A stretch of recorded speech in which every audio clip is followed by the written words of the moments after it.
Nzama ya makanisa vande ya Kenya National Council of Churches Ncck niyaumbula kana utalo munene wa Enenthi niuendee na kusonzomw'a niucha na ingi kuvinyiiwa ni ngalama yiulu muno ya mikalile. Ingi Nzama ino niyaeleza kana vena vata watongoi onthe silikali ni sieli kuthukuma Enenthi undu vailite na kuweka kunengane mavaki kwi Enenthi vindani la maendeya na kunyamawa ni kukosa maendeyo mavata wuiti kiwu kisomo kati wa angi evindani yuni menda Enenthi maendeya na lumelia mugo vande ya Kenya na kulea kutumika na eni ateti kuvalania mugo. Daniel Mwongele na mauvo.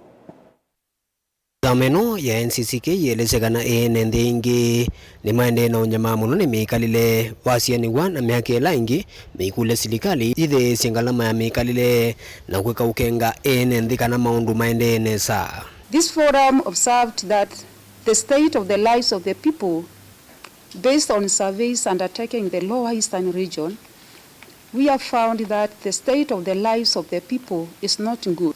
82% indicates the general mood is unhappy and depressed, and only 3% say they are happy about life. B, 74% indicate they are poor today compared to last year. C, 90% indicate that cost of living is their highest priority. D, high level of taxations, and which the government takes just over 56% of an individual's income through direct and indirect taxes. Wevindani yu ni maelezekana te kanisa maesa ulelie kanda ya kukoswa silikali mayenda onamo Enenthi maendee na ukwate ya muunga mosu na kuende ya kuelwela undu watongo imeuthukuma nikena meunyo tuimuseo evindani ya usakuani. We call upon all political leaders to take a heart the warning God has given in Isaiah 10:1-3.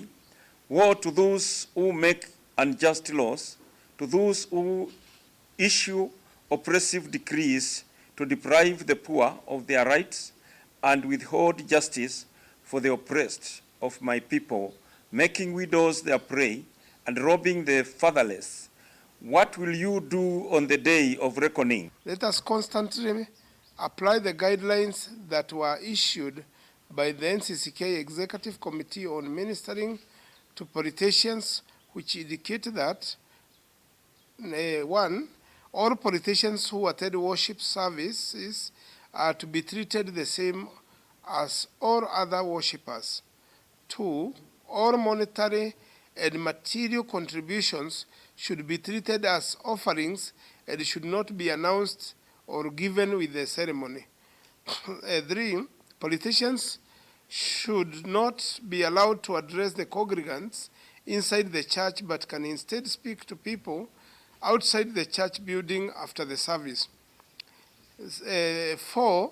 Church leaders must remain objective and non-partisan and must avoid endorsing or opposing any political party or leader. Daniel Mwongele, Mutongo TV, kuma kauntini ya Masako.